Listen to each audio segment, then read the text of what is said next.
Your driveway is community property. That's what Karen shrieked at me one humid Arizona morning, her voice slicing the air like a rusty saw, standing there on her porch in a plush robe like she was the crowned queen of our block. That was her stage costume, her robe, her scowl, her entitlement. My answer was simpler, firmer, bulletproof. My property, my rules. And just like that, the battle officially began. From that day forward, it was relentless. Every time I rolled up my garage door, there it was. Karen's beige Camry, or if she switched it up, her husband Todd's lumbering SUV. Not parked halfway, not nudging the edge, but locking all four tires square across my driveway as if she had declared martial law on my property. It wasn't an inconvenience. It was a prison gate, right in front of my home. I thought authority might help. I thought wrong. HOA brushed it off. The police shrugged and said, civil issue. And Karen? She twisted her lips into that smug, satisfied half-smile that said, yes, I can, and yes, I will. The final straw came on a morning that should have been one of the happiest days of my life. My boy Leo, 10 years old, heart of a lion, hands hidden in those bright orange keeper's gloves. The championship final.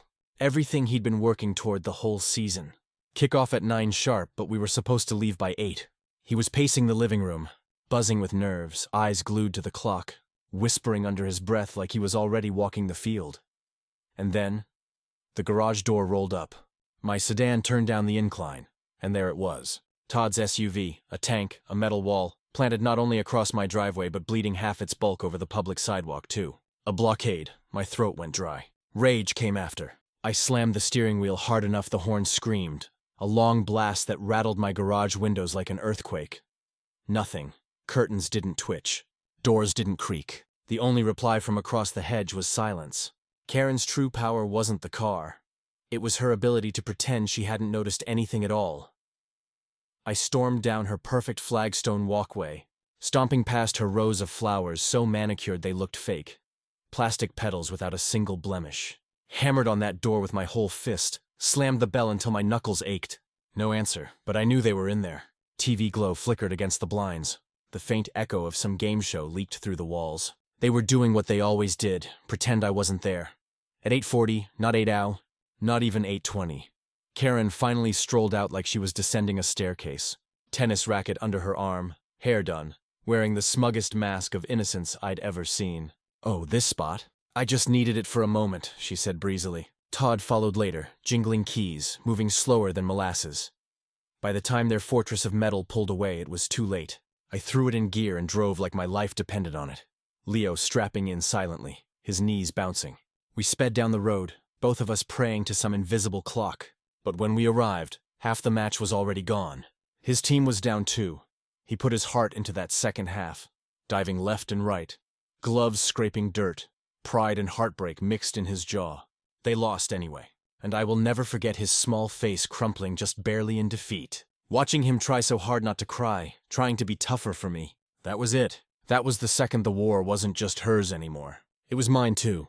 Notes hadn't worked. Cones hadn't worked. Even the police, the HOA, all of them, they'd proven useless. Karen was playing out a theater of arrogance, and I was always one beat behind. But that Saturday morning, the one where Leo's chance slipped away, that was the day the fuse finally burned through, and something inside me detonated. A week later, fate handed me an idea, disguised as nothing more than a parking garage exit. I had a doctor's appointment, blood pressure through the roof, courtesy of Karen, and as I rolled toward the booth and paid, there it was. The striped arm came down behind me with a solid clunk. Stern, simple, final. Looking in my mirror, no car could pass it unless the arm lifted again. My eyes locked on it. My pulse spiked. In one mechanical motion, the whole solution unraveled itself in my mind. Back home that night, I couldn't stop thinking about it. I planted myself at the kitchen table like a man possessed. Karen never respected rules on paper. HOA never backed me. Cops wouldn't help. Tow trucks wouldn't touch it. But steel? Concrete? Hydraulics? That was neutral. Cold. Impersonal. Unbreakable. The question roasted in my head like coals. Could I install one of those boom barricades on a residential driveway? I didn't know, but I was done asking for permission. That night, while Maya and Leo slept upstairs, I went spelunking through the internet like a desperate pioneer. Thread after thread, forum after forum, contractors, access control companies, you name it. I read about magnetic loop sensors, remote fobs, Safety beams calibrated for motion. Industrial boom arms rated for thousands of cycles. And while the minutes dragged into hours, I dug into ordinance after ordinance, flipping through HOA bylaws, municipal codes, property case law. My eyes burned, my back ached, but I kept turning digital page after page. And the more I read, the more startling it became. There wasn't a single clause. Not one line that said I couldn't. Karen had her smirk. HOA had its useless letters, but me? I had found something bigger. I had found the way to shut her out. Not politely, not temporarily, but permanently. The memory of Leo's small voice pulled me deeper. That night after the finals when I tucked him in, he turned over and whispered, "Dad, it wasn't your fault." But it was. Not because I wanted Karen's tyranny, but because I had let it go on too long, let it cost him joy he had earned. One look into his eyes, and I swore it wouldn't happen again. So the very next dawn, coffee bitter on my tongue, I began operating like a man at war. I started documenting everything like evidence for trial. Time-stamped photos of every time her car blocked me. Screenshots of ignored emails to the HOA. Copies of letter after letter she sent me stuffed with petty venom. Even a notebook where I scribbled every excuse, every blockade, every sarcastic oops she'd ever thrown in my face. If Karen wanted a war of attrition, she was going to learn I could fight one with receipts. But more than receipts, I wanted a weapon. Something real. Something installed at the end of the gravel that would drop like judgment from the sky. And the sound of that parking garage arm shutting down behind me. That clean, steel clunk played over and over again in my mind like a battle drum. That was when I decided it was time to lower the boom. So, I did what any desperate suburban dad with Wi-Fi would do. I fell down the rabbit hole. That night, after Maya had gone to bed, I stayed hunched over my laptop until nearly 3 in the morning. Forums for home security systems, Reddit threads about DIY driveway gates, commercial supplier websites with glossy photos of boom arms guarding warehouses and gated communities. Most people thought about landscaping or repainting their shutters. I was daydreaming about importing airport-level security into my cul-de-sac. Of course, this wasn't just about hardware. If I went through with it, I needed to know the law had my back. I pulled up city ordinances digging into obscure PDFs about zoning and property setbacks. The language was dense, filled with legalese about structures within the right-of-way and easement access. But the bottom line was clear. As long as my installation was entirely within my property line and didn't obstruct the public sidewalk, I wasn't violating city code. Then came the HOA bylaws, a document that could bore a lawyer into a coma. Fences, 3 pages, mailboxes, 2 pages, even an entire section on approved PA materials for driveways. But when it came to access control arms, nothing. Not a single word. That was my golden loophole. If it wasn't explicitly forbidden, then technically it was allowed. And believe me, I planned to use every ounce of that technicality. Still, I knew Karen. She wasn't going to back down because of a rule book. No, she'd double down, call the cops, cry to the HOA scream until the walls rattled. If I went through with this, it had to be bulletproof legally, mechanically, and literally in construction. So I started making calls. The first 2 security companies laughed at me. "You want a boom arm for a residential driveway?" they asked between chuckles. "Sir, this isn't a shopping mall." But on the 3rd try, I found someone who didn't laugh. Riley Park, owner of Secure Entry Systems, a small outfit that specialized in high-end gate automation for wealthy estates. I still remember that first phone call. "Mr. Cole, let me get this straight," Riley said slowly. "You want a commercial-grade boom barrier installed at the end of your driveway?" "That's right," I said, trying to sound more confident than I felt. "Automatic remote controlled with all safety features. I want something that says, without a shadow of a doubt, this is private property." There was a pause, then a chuckle. Not mocking, more impressed. "Well," he said, "I've done a lot of crazy installs, but this one's a first. If you're serious, we can make it happen." And I was deadly serious. That night, I broke the news to Maya. She stared at me across the dinner table like I'd lost my mind. "You want to put a parking garage arm in our driveway, Ethan?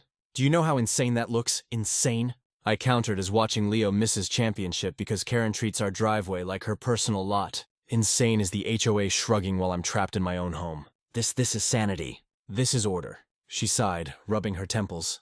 "How much is this order going to cost us?" I slid the preliminary quote across the table. She glanced at the number, groaned, and shook her head.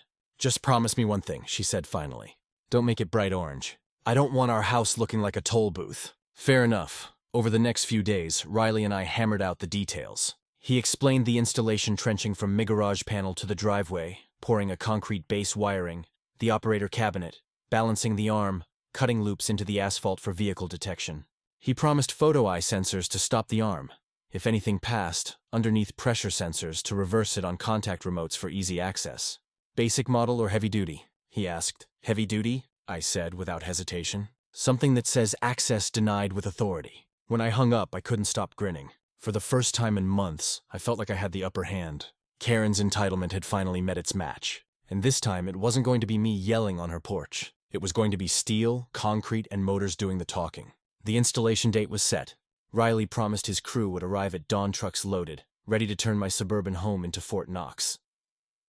I marked the day on my calendar in bold red letters, Operation Barrier. In the days leading up to it, I kept a close eye on Karen. She strutted in and out of her house, oblivious, still treating my driveway like her overflow lot.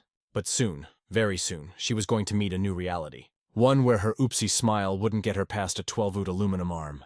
And when that day came, I was going to save her every second. Installation day arrived like a small military operation. Dawn had that hard, pale light that made the cul-de-sac look washed and conspiratorial. Riley Park pulled up in a battered truck with Aligo that read Secure Entry Systems, and two guys who could have been mistaken for gentle giants if not for the way they handled heavy steel like it was a child's toy. They surveyed my driveway with the kind of clinical interest a surgeon gives an interesting case. And then they smiled in a way that made me feel we were on the same side of history. First came the paperwork, which felt anticlimactic until I read the fine print about permits and electrical inspections. Riley had already told me what to expect. Dedicated circuit run from our panel conduit buried deep enough to satisfy any nitpicky inspector. A reinforced concrete pad anchored with bolts the size of Mythum. And to my greatest relief, approved UL-rated operator mechanism with built-in obstruction sensing. He explained the induction loop system. Thin-sawed channels cut into the asphalt that would detect a vehicle's metal mass so the arm wouldn't descend on a car mid-pass. Photo eyes on either side would act like tiny sentries. Break the beam and the arm would reverse. Redundancy was the operative word. Maya hovered in the doorway, watching the crew unload a contraption that looked like a tiny bridge. Her face was a collage of disbelief, worry, and begrudging amusement. "Please don't make it look like a billboard," she said, folding her arms like a general who didn't want to surrender. "Keep it subtle." I promised to paint it something muted, cherry taupe or fog, beige, something that wouldn't startle the HOA into fainting. Riley gave me a look that said, "We'll make it dignified." Neighbors drifted out like moths to a light. Mrs. Patel from across the street filmed on her phone, narrating under her breath like she was doing a live soap opera. Young Timmy from number 9 rode by on his bike and asked if we were building a secret lair. For once, the neighborhood had something better than recycled furniture and passive-aggressive flyers to gossip about. They trenched a neat line from my electrical panel in the garage under the lawn and to the curb. I felt slightly obscene watching my beautiful grass being violated for the greater good. The concrete truck backed up the mixer word, and they poured a pad so level the gods could have parked a chariot on it. While the pad cured, they assembled the operator cabinet, sleek industrial, with a solid feel that promised permanence.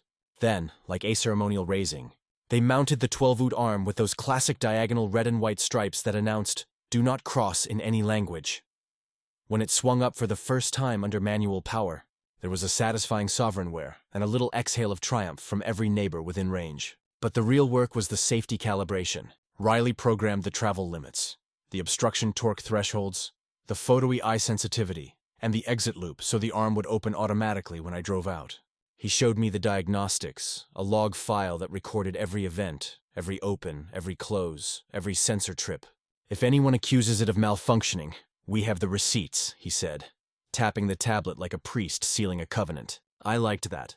Documentation felt like armor. Word spread quickly. By late afternoon, Karen was outside watching like a panther watching a new fence. Her posture was the same hand-on-hip lip curled with a familiar cocktail of entitlement and indignation. She approached with the kind of theatrical gasp that suggested she'd caught me erecting a monolith to crush the poor. "What is that abomination?" she demanded, voice pitched for drama. "You can't just this is the community. You're supposed to be neighborly." I walked up slowly, feeling that strange electric calm of someone who finally had a plan that didn't involve pleading. "Karen," I said, holding my hands up like a man explaining the weather, "this is a private access control installed entirely within my property line. It meets the local code. Riley ran the permits. It keeps you from blocking me in. Enjoy your newfound mobility." Her face did that small, nearly unnoticeable flicker people get when they realize the script isn't going their way. She sputtered something about the HOA, about aesthetic violations, and promised to make calls. She got into her. Camry died an exaggerated three-point turn like a director staging a coup and left like a queen who'd been insulted by a pauper daring to wear boots. That evening, a certified letter arrived like a thrown gauntlet. The HOA's logo graced the top in somber script. Violation notice: installation of non-conforming structure. Aesthetic deviation. Immediate removal requested. Fines would commence in 7 days. My first thought was annoyance. The second was an ugly triumphant humor. I'd expected precisely this. The HOA, for all its pastoral charm and community potlucks, loved to posture. They loved the semblance of control. The next morning brought the most surreal knock on the door. Two uniformed officers from the county looking apologetic for being the grown-ups in a neighborhood of toddlers. Karen had reported the device dangerous and almost hit her car. I showed them the photographs of the excavation, the permit copy, the electric inspection pass, and Riley's diagnostic printout. One officer scanned the log on Riley's tablet and raised an eyebrow. Well, he said it seems manufactured with a hell of a lot of safety redundancy. He was careful with his words. This tends to be a civil matter. If she thinks she was damaged, she can file a claim. But structurally, this doesn't violate anything we enforce. He stamped his approval with a weary nod and left, probably late for a much less dramatic shift. Now, the HOA couldn't just be ignored. They called an emergency architectural review committee meeting. The clubhouse smelled like burnt coffee and PowerPoint death. Board members sat in a semicircle like a court, and Karen sat front row center clutching a binder labeled evidence. Their attorney, neatly coiffed and practiced at moral outrage, presented a slideshow of my yard before and after. The images were curated for maximum effect, the arm juxtaposed against a stock photo of peaceful suburbia, insinuating that the value of all our houses would plunge into an economic abyss because of my mechanical taste. I, on the other hand, presented dates, times, emails, and photologs. I had a binder of my own, meticulous, time-stamped, and ugly as truth. I played a clip from Mrs. Patel's cell phone showing Karen moving my traffic cones like a rogue chess player. I handed copies to the board of the police officer statements, Riley's compliance certificates, and the urban code excerpts that made the HOA's hysteria sound thin. They questioned me in that polite, protracted way committees used to feel in control. "Why didn't you come to us first?" they asked. Because I did, I wanted to say. Because you told me it was a civil matter. Because you sent me a form letter about neighborliness when my son missed a championship. Because your bylaws are a labyrinth of petty rules, but have a gaping hole where real solutions should be. Instead, I explained the chronology, the safety redundancies, and the documentation. I told them I hadn't acted out of malice, but out of necessity. It wasn't a clean victory. The ARC couldn't immediately order removal. The bylaws didn't give them that teeth without risking a legal quagmire. But they did vote to issue daily aesthetic fines until a resolution. It was a classic bureaucratic tactic. Squeeze until surrender. The first notice arrived pinned to my door like a medieval verdict. 50 per day.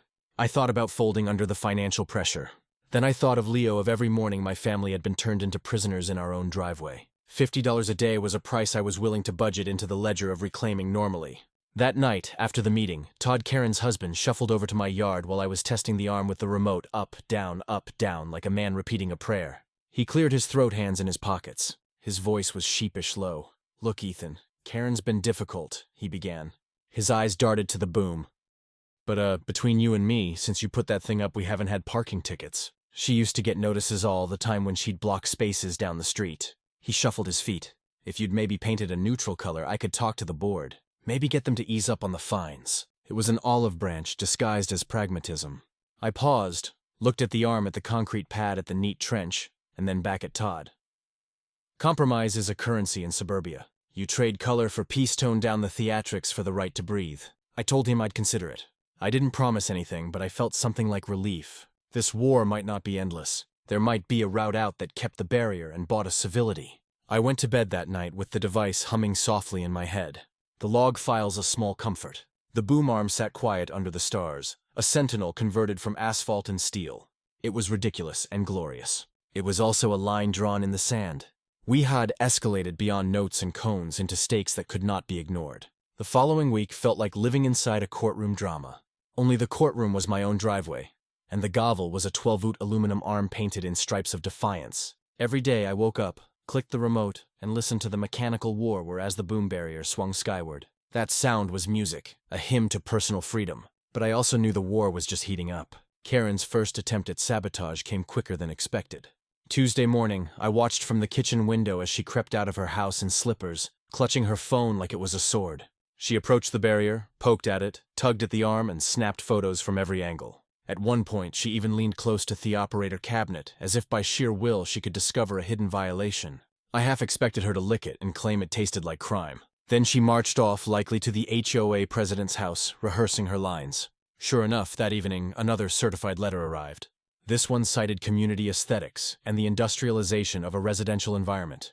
They made it sound as if I'd installed an oil refinery instead of a glorified parking arm. Attached was a schedule of fines that escalated like a parking meter from hell. $50 the first day, $75, the second 100 by the weekend. My pulse spiked, but then I remembered what Riley had said. They'll try to find you into submission. Stand firm. It's a bluff unless they're willing to take it to court. Maya wasn't thrilled when I showed her the letter. She pinched the bridge of her nose, muttering about our savings account. Ethan, I support you, but we can't pay thousands in fines just to make a point. I kissed her forehead and promised I had a strategy. Truth was, my strategy was a mix of legal research, stubbornness, and blind faith that the HOA wouldn't want to risk a courtroom showdown. On Thursday, Riley dropped by with fresh diagnostic logs and a satisfied grin. She claimed the barrier nearly hit her car, right? He asked. I nodded. He held up a printout every event. Time-stamped every obstruction detected logged. The data showed the arm had reversed twice that morning. Once when I walked under it, once when the UPS guy passed. No record of contact with her vehicle. This is your bulletproof vest, Riley said, tapping the paper. If she pushes it legally, you've got proof. That same evening, a crowd gathered as Karen attempted her next move. She pulled her Camry up to the driveway, stopped just short of the lowered arm, and honked. The honk was long, angry, theatrical. When nothing happened, she climbed out, stormed across my lawn, and pounded on my front door. Ethan, she bellowed. Open this thing. You can't keep me from parking here. I opened the door slowly, remote in hand. Karen, it's not here. It's my driveway. And yes, I can keep you from parking here. I clicked the remote. The arm lifted smoothly. Then, just as she smirked in triumph, I pressed it again, and it swung down with perfect timing, halting inches from her hood. Her face twisted half shock, half rage. You'll regret this, she hissed, pointing a manicured finger at me. The HOA will bury you. You're violating community standards. You think you're clever, but you're finished. Funny, I said, smiling faintly. I thought burying people under fake standards was your department. She gasped like I'd slapped her, then stormed back to her car, nearly backing over her own mailbox as she peeled away. The next day was the official hearing at the HOA clubhouse. The fluorescent lights buzzed like angry wasps, and the room smelled faintly of overbrewed coffee. At the front sat the board. Eleanor Voss, the HOA president, flanked by two ARC members who looked like they'd rather be anywhere else. Karen sat in the front row, binder in her lap. Her husband, Todd, slouched beside her, looking like he wanted the ground to swallow him whole. Their lawyer, slick hair, slicker suit, opened with a slideshow. He clicked through photos of my house before and after, painting a picture of suburban paradise ruined by a monstrous industrial barrier. He warned of declining property values, negative visual impact, and a precedent that could unravel community harmony. At one point, he even claimed the arm posed a physical hazard to children. I nearly laughed out loud, imagining Girl Scouts being decapitated by a safety sensor-laden device that reversed when a feather floated by. Then it was my turn. I stood holding my binder of evidence. My voice trembled at first, but anger steadied it. I explained how for months my driveway had been blocked, how I'd begged for help, how I'd received nothing but platitudes about neighborly cooperation. I held up photos. Karen's Camry, Todd's SUV, timestamp states. I showed the log of 311 calls, the police report, Riley's diagnostics. This barrier isn't an eyesore. I said it's a solution to a problem this board refused to address. It's legal, it's safe, and it restores the most basic right of property ownership, the right to leave your home.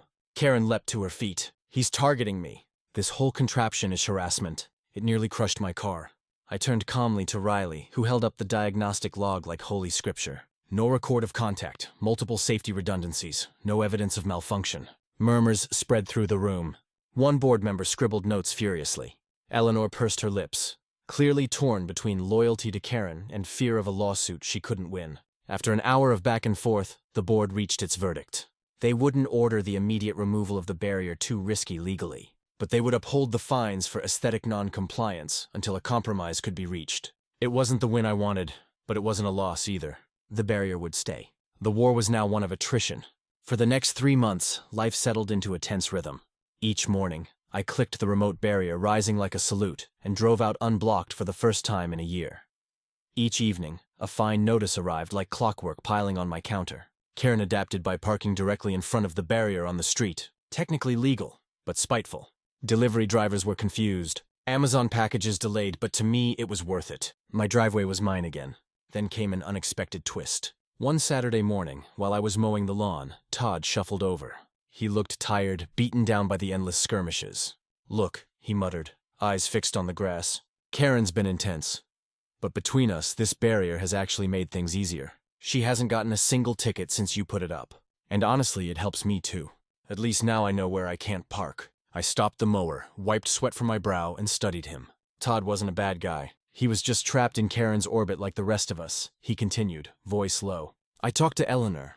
If you repaint the arm in an HOA-approved color, maybe beige, or hope the board might back off the fines. Just think about it. It wasn't an apology, but it was the closest thing to a peace offering I'd ever get from their household. And he wasn't wrong. The stripes were bold, defiant, maybe too much for a neighborhood obsessed with muted tones and symmetry. That night, I sat with Maya on the porch, watching the arm glow under the streetlights. "Taupe tranquility," I said, trying the phrase on my tongue. She laughed softly.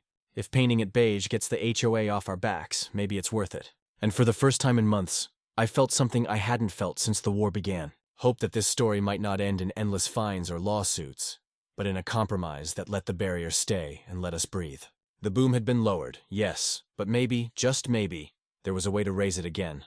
This time for peace. The so-called peace talks between me, Todd, and the HOA didn't happen overnight. No, they unfolded like a slow-motion boxing match with each side circling wearily, throwing jabs, and waiting for the other to blink first. In the meantime, the fines kept coming printed on official letterhead, delivered with all the pomp of medieval decrees. $50 a day, then $75, then $100. It was absurd, really. The HOA sent me more paper than the city library, all over a painted piece of aluminum that moved up and down. At first, I stacked the notices in a neat pile on my desk, thinking I'd respond to them eventually. By the end of the first month, the pile was taller than my coffee mug.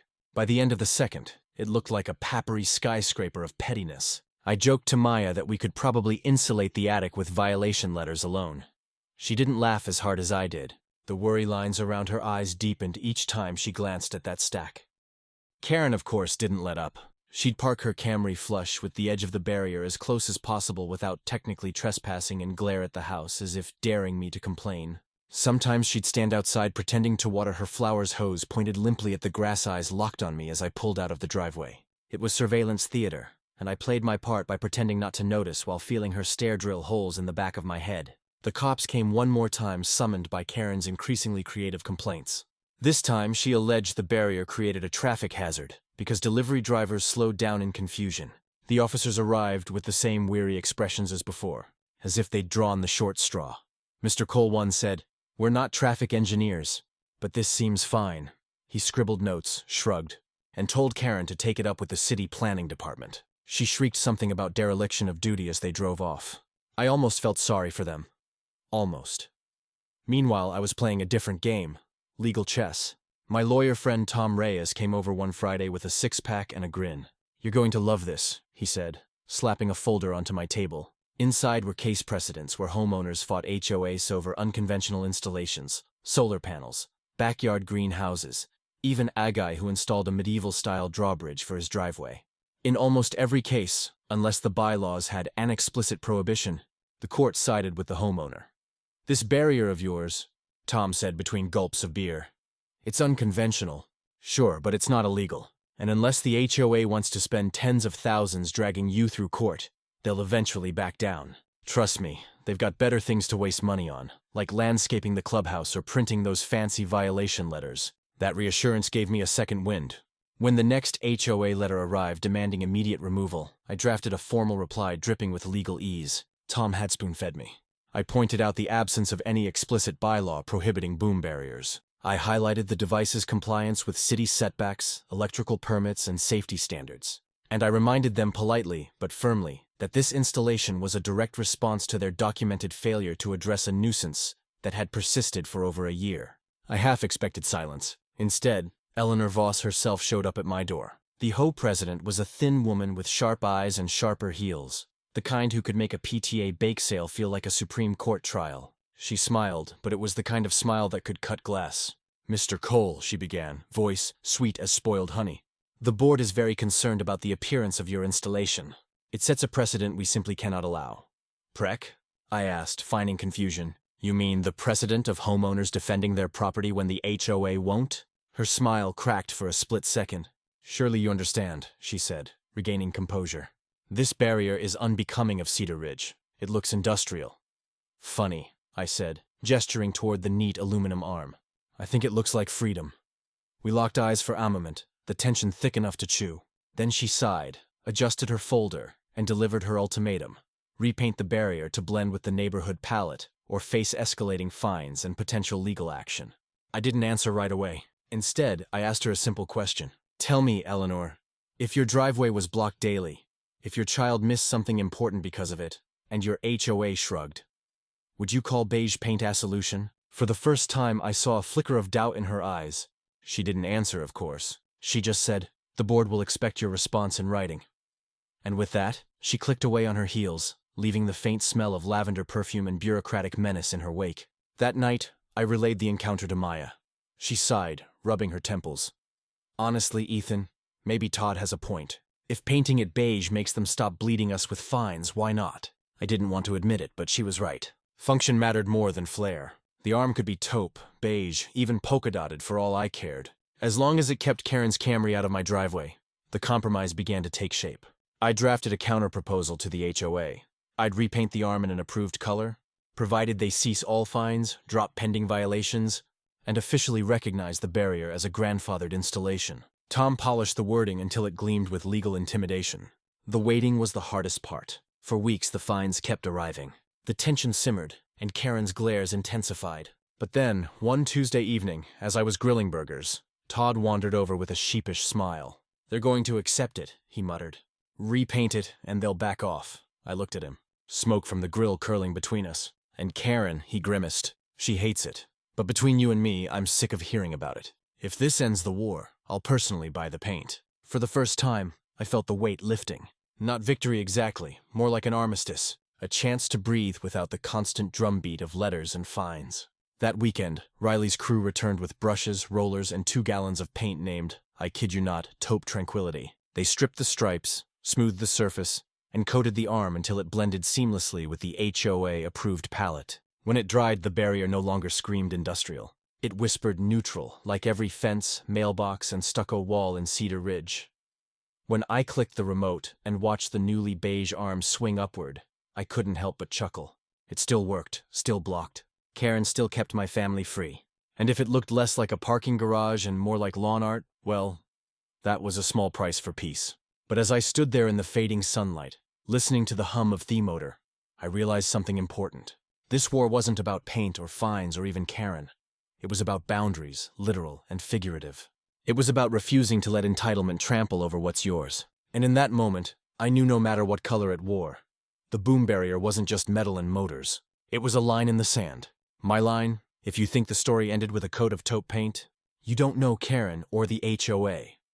Beige might have quieted the board's shrill alarms about aesthetic violations.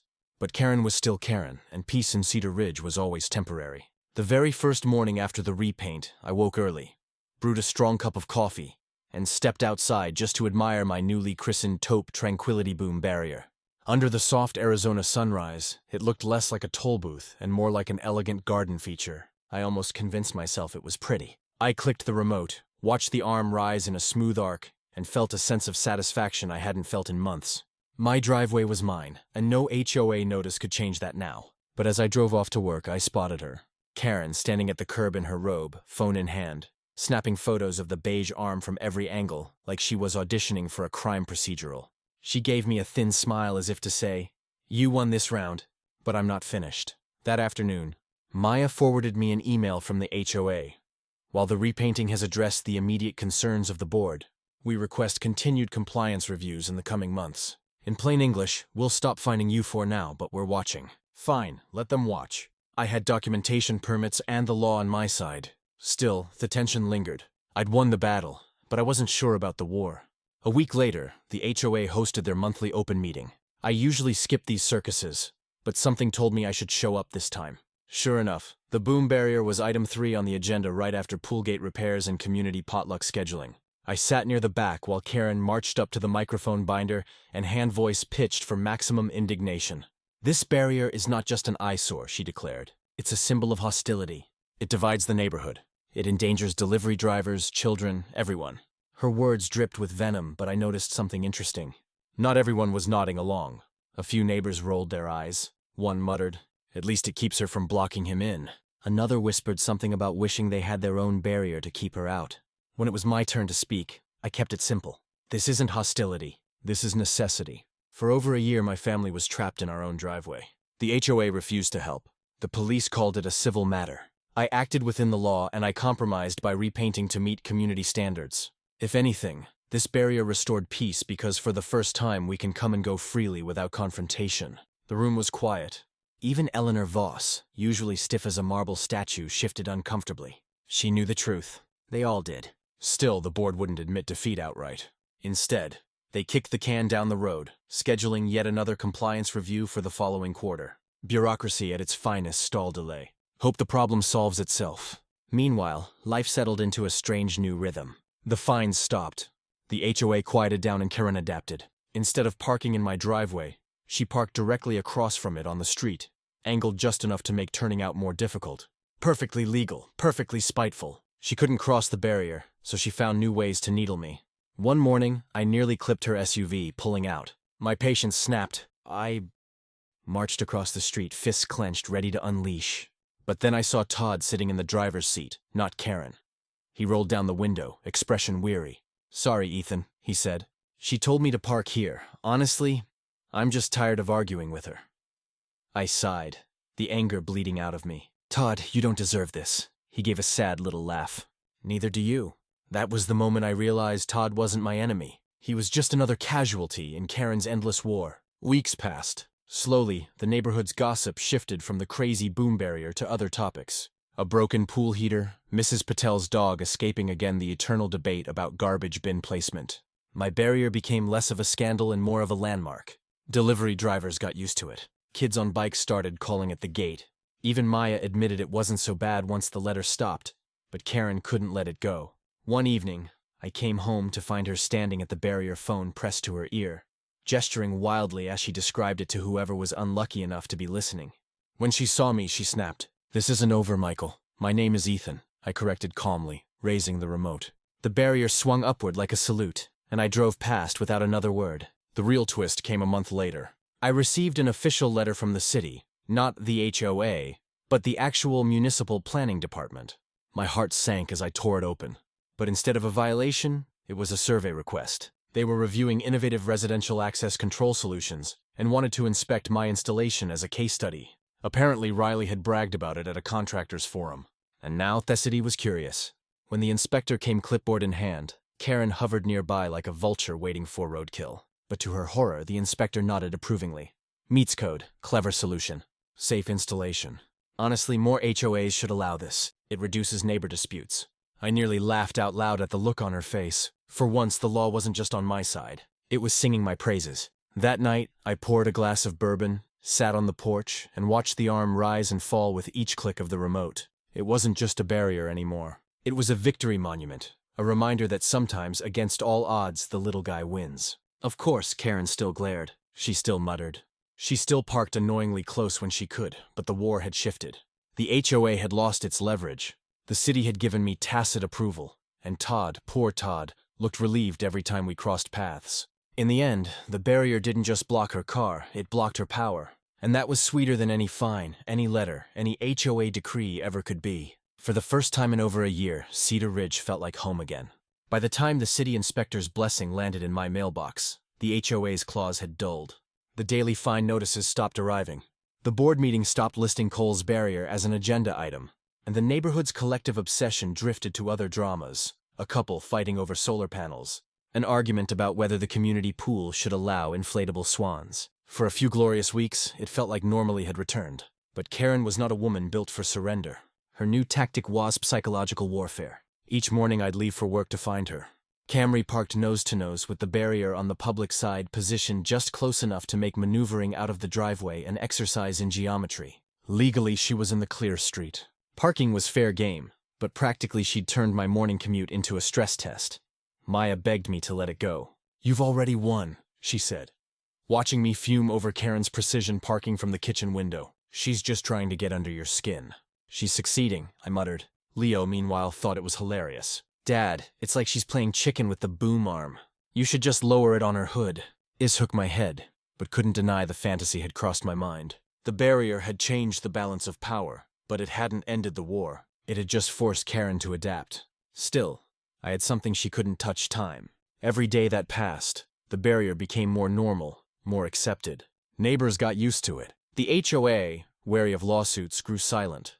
Slowly, Karen's complaints lost their audience until one humid evening in June when Todd approached me again. He caught me as I was mowing the front lawn, wiping sweat from his brow like a man carrying the weight of 2 wars. One with me, one in his own living room. "Ethan," he said quietly, glancing over his shoulder to make sure Karen wasn't within earshot. "We need to talk." I cut the mower and leaned against the handle. "What's up?" He shuffled, scuffing his sneakers against the curb. "Look, I know Karen's difficult, but between us, this barrier, it's actually been a blessing. She hasn't gotten a single parking ticket since you put it up. Used to happen all the time when she'd block hydrants or squeeze into illegal spots down the street. Now she can't. Honestly, it's made my life easier too." I blinked. Was this Todd admitting he liked the barrier? "So, why are you telling me this?" I asked cautiously. He sighed. "Because the HOA is still grumbling. Officially, they've let it go. Unofficially, Eleanor keeps whispering about setting an example at the next compliance review. I think they're waiting for you to slip up." "Slip up? How?" "Maybe the paint chips. Maybe you forget to file a form. They want an excuse. But if you repainted it again, something softer, less confrontational, they'd probably drop it for good." I almost laughed. "So now they want me to paint it twice?" Todd shrugged helplessly. "I'm just telling you what I heard. Between you and me, I think they're afraid of losing in court. But they don't want to admit it. Give them a face. Saving way out, and maybe this whole thing dies quietly." It was the closest thing to a truce Karen's household had ever offered me, and though I bristled at the idea of bending even further, I couldn't ignore the logic. Sometimes victory isn't about crushing your opponent. It's about letting them think they saved face while you keep what matters. That night, I told Maya what Todd had said. She set down her wine glass and gave me a look equal parts tired and hopeful. "Ethan, please just do it. Paint it beige, taupe, lavender. I don't care. As long as we can stop living like we're in a Cold War documentary." I stared at the boom barrier under the porch light. Its taupe tranquility finished gleaming. Maybe Todd was right. Maybe one more concession would finally kill the beast. The next morning, I called Riley. "How much to repaint?" I asked. He chuckled. "You're kidding." Again, not kidding. "And this time, let's go with desert sand. Whatever matches HOA beige number 4. He laughed again, but agreed.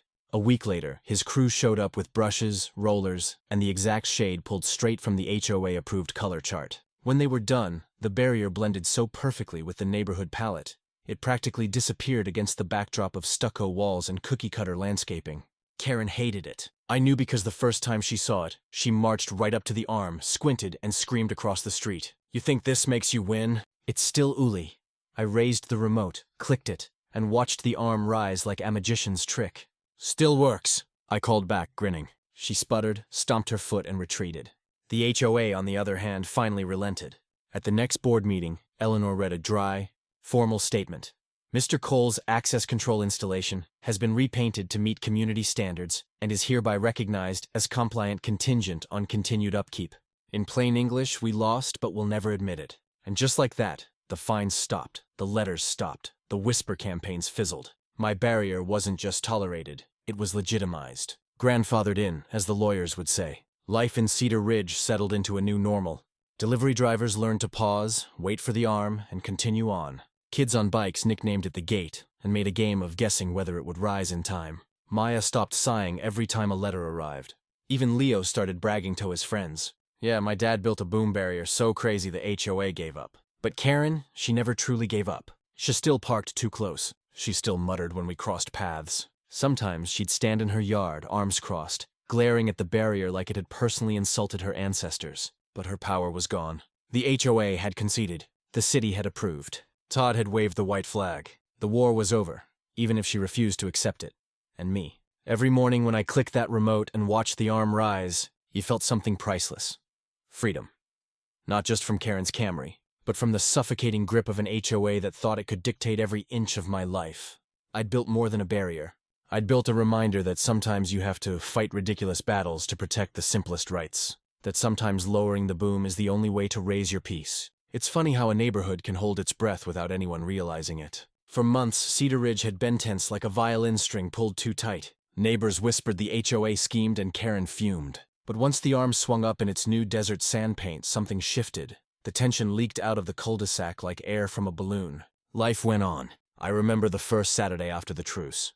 The morning sun cast soft light on the boom barrier, blending it into the landscape so neatly you'd think it had been there all along. I sat on the porch with a coffee, watching Leo kick a soccer ball against the garage door. And for the first time in a year, I didn't feel the weight of war pressing down on me. No letters in the mailbox, no cops at my door, no HOA meetings turned into witch trials. Just peace. Karen, of course, couldn't resist one last attempt. A week after the repaint, she appeared at my driveway armed with a clipboard and a tape measure, muttering to herself as she documented the dimensions of the arm. She paced, snapped photos, and jotted furious notes like a detective piecing together a conspiracy. Finally, she marched to the street, pointed at the barrier, and yelled, "This isn't over, Michael. My name is Ethan." I called back, smiling. Then I clicked the remote. The arm rose smoothly, defying her, and lowered again with a satisfying clunk. After that, Cher treated. Maybe the HOA silence had broken her momentum. Maybe Todd finally begged her to let it go. Whatever their reason, her campaign sputtered out. She still glared, still muttered, still parked her. Camry suspiciously closed on the street sometimes, but the fire was gone. Without the HOA backing her up, Karen was just another neighbor with too much free time and too little self-awareness. The HOA, meanwhile, shifted their attention to smaller, pettier battles. Garbage bins left out too long lawn heights, whether patio umbrellas needed to be neutral tones. Compared to the war we just fought, it all felt laughable. I even got a violation notice once for leaving my recycling bin visible from the street. I framed it in my office as a trophy, a reminder of how low their bar had fallen. Oddly enough, the barrier made me something of a local legend. Neighbors I barely knew started stopping me during walks, asking, "So, how'd you get away with it?" One guy, Mr. Alvarez from 3 streets over, confessed he was thinking of installing a gate of his own after years of dealing with cars blocking his driveway. Another family asked for Riley's number, joking they wanted a coal special for their house. Even the mailman who had once cursed my barrier when it confused him, eventually came around. "Smart setup," he admitted one morning. "Stops people from treating your place like public property. Wish I had one at my apartment building." Leo, of course, loved it most of all. Every time he brought friends over, he'd show off the remote like it was a magic trick. "Watch this," he'd say, clicking the button, grinning as the arm lifted with a whir. His friends gasped, laughed, and begged to try it. I never let them, of course, but I couldn't help smiling. For him, the barrier wasn't just a piece of hardware. It was proof that his dad had fought back and won. One evening, Todd came over again. He had a 6-pack in hand and an apologetic smile on his face. "Mind if I sit?" he asked. We sat in the porch sipping beers, watching the kids ride bikes up and down the street. "I never said it before," he began, voice low. "But thanks. Not for the barrier exactly, but for standing up to her. She steamrolls me, steamrolls the board, steamrolls everyone. You're the first one who didn't fold." I studied him, saw the tired lines around his eyes, the way his shoulders slumped, as though he carried years of battles that weren't his. "Todd," I said, "you don't need to thank me. You need to stand up for yourself." He chuckled sadly. Easier said than done. We clinked bottles, and for a moment, I felt something like pity. Todd wasn't my enemy. He was collateral damage. Months passed. The barrier became background noise in our lives, just another quirk of our home. I added a small security camera at the entrance, linked it to the barrier so I could open it remotely for deliveries. I even mounted a little sign with a QR code that said "Call to Enter." UPS and Amazon drivers loved it. Maya joked the doorhouse had better security than some embassies. Sometimes when I stood at the end of the driveway watching the arm rise and fall, I thought back to the early days. Karen's smirks, the endless notes, the hopeless feeling of being trapped in my own home. It seemed absurd now, almost comical. But back then it had been suffocating. And I realized something important. This wasn't just about a driveway. It was about boundaries, about respect, about refusing to be steamrolled by people who think rules bend to them. Karen never apologized. I never expected her to, but she stopped blocking my driveway. That in the end was victory enough. And every morning as I clicked the remote, Watching the arm swing up like a salute to hard-won freedom, I whispered the same words under my breath. Access granted. Looking back, I realized the boom barrier wasn't just a mechanical fix, it was a metaphor. Life is full of people like Karen entitled dismissive, eager to take what isn't theirs. Sometimes talking works, sometimes compromise works, but sometimes you need a barrier clear, firm, unmovable. Not out of spite, but out of necessity. The lesson isn't about concrete or aluminum, it's about courage. It's about drawing a line and saying this far, no further. Because if you don't defend your boundaries, no one else will. And once you do, once you stand firm, you'll be amazed how quickly the world adjusts. So to anyone out there dealing with their own Karen, remember this. You don't have to fight dirty, but you do have to fight smart. Know your rights. Stand your ground. And when the moment comes, don't be afraid to lower the boom. If this story resonated with you, drop a comment below. Share where you're watching from or tell me about the battles you fought with your own HOA. And if you want more outrageous true-to-L life tales of neighborhood drama and revenge, don't forget to hit subscribe. There are plenty more battles to come and you won't want to miss the next